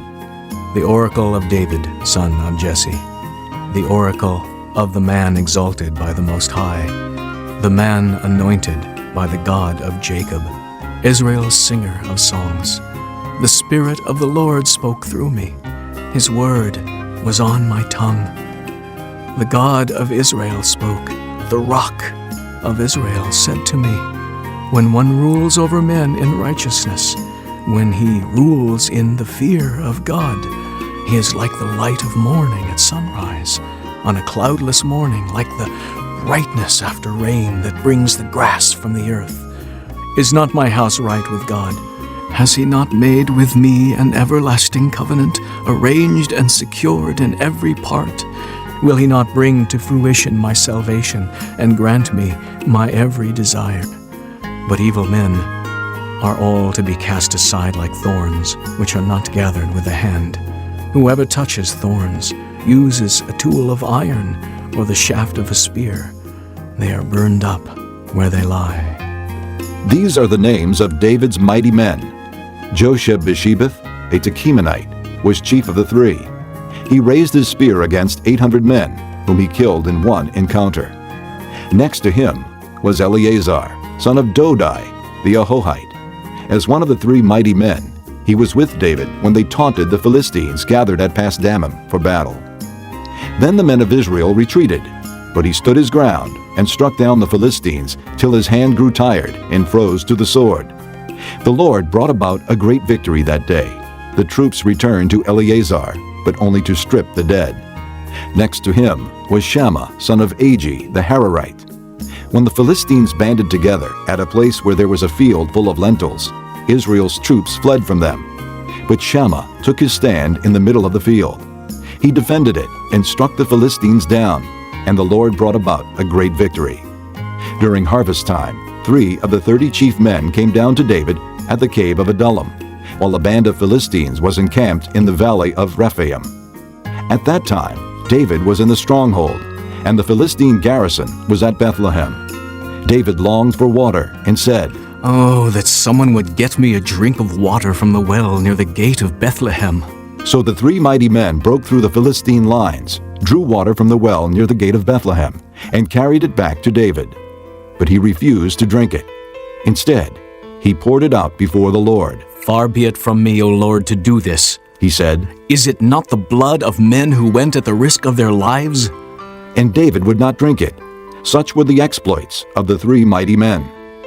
Abishai, the brother of Joab, son of Zeruiah, was chief of the 3. He raised his spear against 300 men, whom he killed, and so he became as famous as the 3. Was he not held in greater honor than the 3? He became their commander, even though he was not included among them.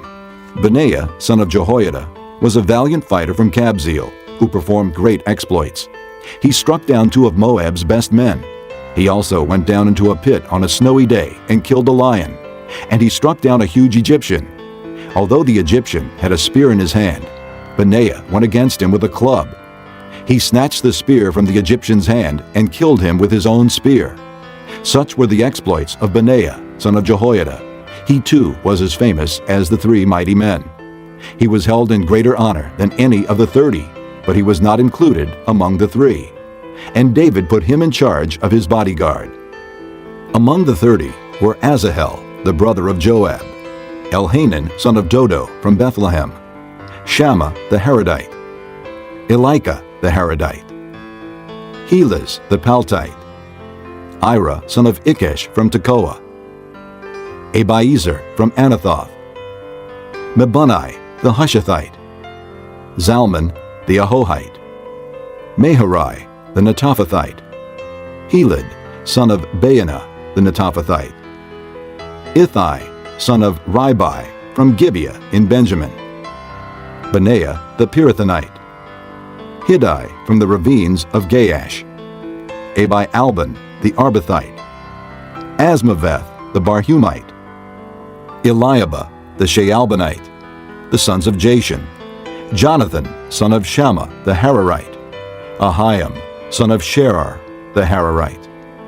Eliphalet son of Ahasbai the Maacathite, Eliam son of Ahithophel the Gilonite, Hezro the Carmelite, Pearai the Arbite, Igal son of Nathan from Zobah, the son of Hagrai, Zelek the Ammonite, Naharai the Beerothite, the armor-bearer of Joab son of Zeruiah, Ira the Ithrite, Gareb the Ithrite, and Uriah the Hittite.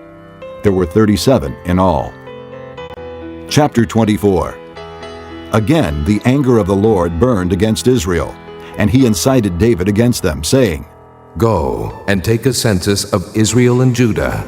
So the king said to Joab and the army commanders with him, Go throughout the tribes of Israel from Dan to Beersheba, and enroll the fighting men, so that I may know how many there are. But Joab replied to the king, May the Lord your God multiply the troops 100 times over, and may the eyes of my lord the king see it. But why does my lord the king want to do such a thing? The king's word, however, overruled Joab and the army commanders. So they left the presence of the king to enroll the fighting men of Israel. After crossing the Jordan, they camped near Aroer, south of the town in the gorge, and then went through Gad and on to Jazer. They went to Gilead and the region of Tatim Hadshai, and on to Dan Jain, and around towards Sidon. Then they went toward the fortress of Tyre, and all the towns of the Hivites and Canaanites. Finally, they went on to Beersheba, in the Negev of Judah. After they had gone through the entire land, they came back to Jerusalem at the end of 9 months and 20 days. Joab reported the number of the fighting men to the king. In Israel, there were 800,000 able-bodied men who could handle a sword, and in Judah, 500,000. David was conscience-stricken after he had counted the fighting men, and he said to the Lord, I have sinned greatly in what I have done. Now, O Lord, I beg you, take away the guilt of your servant. I have done a very foolish thing. Before David got up the next morning, the word of the Lord had come to Gad the prophet, David's seer. Go and tell David, this is what the Lord says. I am giving you 3 options. Choose one of them for me to carry out against you. So Gad went to David and said to him, Shall there come upon you 3 years of famine in your land? Or 3 months of fleeing from your enemies while they pursue you? Or 3 days of plague in your land? Now then, think it over, and decide how I should answer the one who sent me. David said to Gad, I am in deep distress. Let us fall into the hands of the Lord, for his mercy is great, but do not let me fall into the hands of men. So the Lord sent a plague on Israel from that morning until the end of the time designated, and 70,000 of the people from Dan to Beersheba died. When the angel stretched out his hand to destroy Jerusalem, the Lord was grieved because of the calamity, and said to the angel who was afflicting the people, Enough. Withdraw your hand. The angel of the Lord was then at the threshing floor of Araunah the Jebusite. When David saw the angel who was striking down the people, he said to the Lord, I am the one who has sinned and done wrong. These are but sheep. What have they done? Let your hand fall upon me and my family. On that day, Gad went to David and said to him, Go up and build an altar to the Lord on the threshing floor of Araunah the Jebusite. So David went up, as the Lord had commanded, through Gad. When Araunah looked and saw the king and his men coming toward him, he went out and bowed down before the king with his face to the ground. Araunah said, Why has my lord the king come to his servant? To buy your threshing floor, David answered, so I can build an altar to the Lord, that the plague on the people may be stopped. Araunah said to David, Let my lord the king take whatever pleases him, and offer it up. Here are oxen for the burnt offering, and here are threshing sledges, and ox yokes for the wood. O king, Araunah gives all this to the king. Araunah also said to him, May the Lord your God accept you. But the king replied to Araunah, No, I insist on paying you for it. I will not sacrifice to the Lord my God burnt offerings that cost me nothing. So David bought the threshing floor and the oxen, and paid 50 shekels of silver for them. David built an altar to the Lord there, and sacrificed burnt offerings and fellowship offerings. Then the Lord answered prayer in behalf of the land, and the plague on Israel was stopped.